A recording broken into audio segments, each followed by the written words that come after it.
What is going on, guys, and welcome to the second episode of C's scenario mode. This mode where basically we get given scenarios and we have to basically complete them.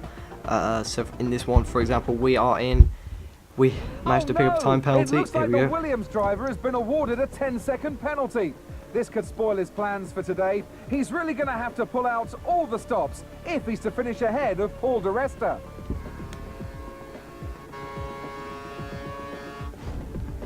Okay, you saw what we got to do. We got to manage to overtake and beat Paul di Resta by 10 seconds. Now, Paul di Resta is in front of us. He's in P40. No, he's not. He's further ahead than that. Yeah, he's just there. He's the little blue marker you see on the map. So he's quite far ahead. But I think we should be able to catch and overtake him by the end of this 56 lap race there. But the tyres are brand new, which is odd. And we got rich fuel. We got plenty of fuel left. So we've got plenty to do the challenge with. I'm doing the challenges on silver, which is a perfect difficulty to do on. Might go back and do it on gold because some of these challenges are quite easy. So I run it a bit wide on this corner. Didn't quite anticipate how deep this corner actually was, and that runs me wide. And then I get overtaken again by Ricardo, but luckily managed to get him back, and we've got Vern to deal with. Should be a pretty easy target. But I'm in a Williams, not the quickest car on the grid in 2013, but yeah, certainly a good car. So in this video I'm going to talk about the Bahrain test. It starts in 7 days. It's for 4 days, and they're going to be 2 tests in Bahrain. You got the first test and you got the second test, and then it actually is Melbourne. I think it's like 30 days, 29 days, getting quite close now. So I'm looking forward to watching that. Last time there was no channels that were live streaming it. You had to kind of watch the Sky Sport lineup at the end of the day, but hopefully they'll do a stream of it this time, because that would really help. Of course, hopefully a bit more running for Red Bull this time. Of course, they only got like 20 laps in.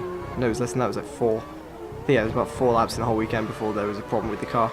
Of course, Sebastian Vettel got like 1 lap, 2 laps, and they flew home in the second day back to I think it was Germany. Yeah, Germany. Switzerland, one of the 2 countries. And where Ricardo didn't really get a lot of running either. But the Renault engine, I think the Lotus Renault has got like 20 laps running of testing, but this will be the first time they've run their car in Bahrain, so it should be interesting to see how the heating with the Renault engine is, considering they did have problems, both Renault engines, Red Bull and the Lotus, in Jerez. And I think talk about the Ferraris. The Ferraris I think are doing really well at the moment. They got sustainable times, but I think the car in the lead at the moment are Mercedes and McLaren. Their cars are quite superior, but the only time we'll really see how good each car is Melbourne, last leg of qualifying. But you cannot tell how good each car is until we get to that point in the season. Yeah, so on this YouTube channel we're going to get some...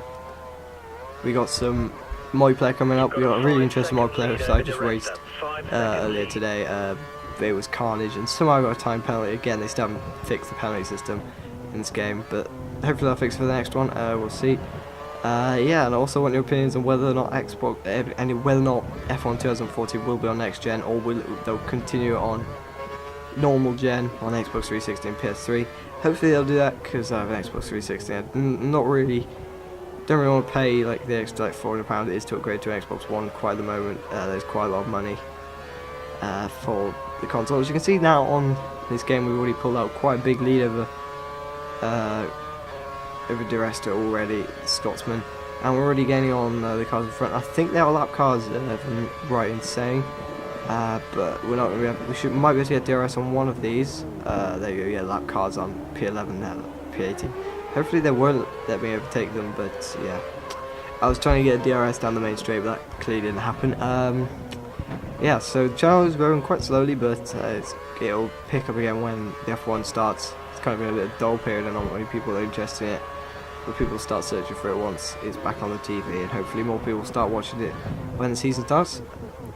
Again, I'm almost running wide. This is the point now where the tyres are starting to give in. Tyre grading in this game is like, they die like ridiculous times. So what I'm trying to enforce in my career mode is actually get into Q3. I know I haven't got the pace to finish it till about 6th, 5th maybe a push. No, I haven't got the pace for pole position, so I just sit back in 10th, start on brand new tyres, build up quite a few positions on the first few laps, and then it kind of defend then against cars like Webber for the rest of the race. I find that strategy works pretty well with the rest of the cars.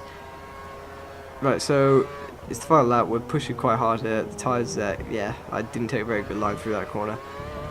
Player penalty 10 seconds. They didn't actually tell us what we got the penalty for at the start. It's probably something stupid like crossing over the pit exit line, because we got new tyres, so I'm guessing that would be probably the most likely cause. And Vettel, of course, wins again in China. I'm not sure who actually won in China. Can't really remember. It was almost a year ago now, so can't pick off the top of my head. Using some of my curves as well. Down there, there's no car in sight. I think I'm 10 seconds ahead of 15 seconds there. Ahead of DRS. That's quite a good margin to be ahead of him by. Hopefully we'll get quite a few points, and we'll see at the end how many points I actually have. Yeah, I'm happy with the amount of points I got for that. Alright, as we come up to the final corner, this corner I'm struggling to take. It just really depends on the tyres and things, as we're going to finish about 16 odd seconds ahead of DRS, which is the perfect amount of time to finish ahead of him. With my driver, he's alright, 11th, that's not bad, just finished out the points. I'm not really sure where 10th was. Probably probably a couple more laps pushing up the road, and I might have been able to see him in view. 75,000, that's not bad on silver. In gold I probably got about 85, maybe 90. I think the record's like 95, but we'll see where we are in the table now.